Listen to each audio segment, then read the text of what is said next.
Assalamualaikum warahmatullahi wabarakatuh. Baiklah, kami dari kelompok 12 akan memaparkan materi kami yaitu konflik sosial. Teori untuk memahami konflik sosial dan sumber konflik. Pertama-tama, alangkah baiknya kami memperkenalkan diri terlebih dahulu. Yang pertama yaitu Efriza Juwita Effendi, yang kedua Tiara Adelia, yang ketiga Humaira Pramesta, yang keempat Ahmad Abror yaitu saya sendiri, yang kelima Muhammad Alif Akbar. Selanjutnya pembahasan materi. Selamat mendengarkan. Apa sih konflik sosial itu? Nah, konflik sendiri berasal dari bahasa Latin, yaitu dari kata kerja konfigur yang berarti saling memukul. Jadi, kita dapat mendefinisikan konflik sosial sebagai salah satu bentuk interaksi sosial antara pihak satu dengan pihak lain dalam masyarakat yang ditandai dengan adanya sikap saling mengecam, memukul, bahkan saling menghancurkan. Konflik mempunyai dua bentuk. Yang pertama ada konflik kolektif, di mana konflik itu dapat terjadi jika pihak yang berkonflik merupakan banyak orang atau berkelompok. Sedangkan yang kedua ada konflik individual, di mana konflik itu dapat terjadi jika pihak yang berkonflik merupakan satu orang dengan orang lain atau antar individu. Teori konflik menurut Karl Marx. Maaf apabila saya salah dalam penyebutan nama. Jadi di sini beliau melakukan analisis konflik dalam beberapa segi kenyataan sosial. Yang pertama, pengakuan akan adanya struktur kelas dalam masyarakat. Yang kedua, kepentingan ekonomi yang bertentangan di antara orang-orang yang berada di dalam kelas yang berbeda. Yang ketiga, berbagai pengaruh dari konflik kelas dalam menimbulkan perubahan sosial. Dan yang terakhir, pengaruh yang besar dari posisi kelas ekonomi terhadap gaya hidup seseorang serta bentuk kesadarannya. Jadi, intinya beliau hanya menghubungkan antara komitmen ideologi dengan struktur ekonomi dan posisi kelas. Pemikiran ini berpusat pada usahanya dalam membuka kedok sistem nilai masyarakat, pola kepercayaan, dan bentuk kesadaran sebagai ideologi yang mencerminkan dan memperkuat kepentingan kelas yang berkuasa. Pandangan George Simmel tentang konflik.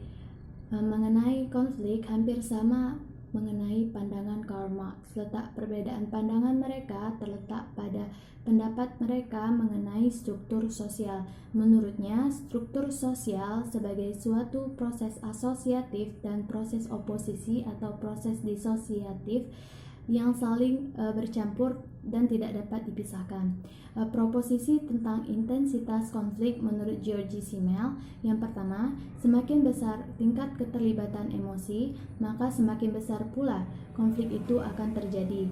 Yang kedua, jika ada anggota konflik yang merasa bahwa konflik adalah suatu usaha untuk memperjuangkan kepentingan individu, maka konflik itu akan menjadi besar juga. Yang ketiga, jika konflik itu dirasa sebagai suatu hal yang akan berakhir, maka kecenderungan konflik menjadi konflik yang besar akan berkurang. Jadi kesimpulannya yaitu konflik terjadi karena adanya keterlibatan emosional antara anggota-anggota kelompok. Konflik. Yang kedua, konflik juga akan terjadi jika konflik dianggap sebagai media untuk memperjuangkan kepentingan pribadi masing-masing anggota. Teori konflik menurut Raffel Dahrendorf. Menurut Dahrendorf, jika suatu kelompok terbentuk secara kebetulan, maka sangat mungkin akan terhindar dari konflik. Sebaliknya, apabila kelompok yang pembentukannya ditentukan secara struktural, maka akan memungkinkan untuk terbentuk menjadi kelompok kepentingan yang akan menjadi sumber konflik atau pertentangan. Menurutnya, setiap organisasi sosial akan menunjukkan realitas sebagai berikut. Yang pertama, setiap sistem sosial akan menampilkan konflik yang akan berkesinambungan. Yang kedua, konflik dimunculkan oleh kepentingan oposisi yang tak terhindarkan. Yang ketiga, kepentingan oposisi tersebut merupakan refleksi dari perbedaan distribusi kekuasaan di antara kelompok dominan dan kelompok lapisan bawah. Jadi, menurutnya, konflik memang merupakan keniscayaan kehidupan yang tidak dapat terhindarkan. Teori konflik Lewis Alfred Krauser.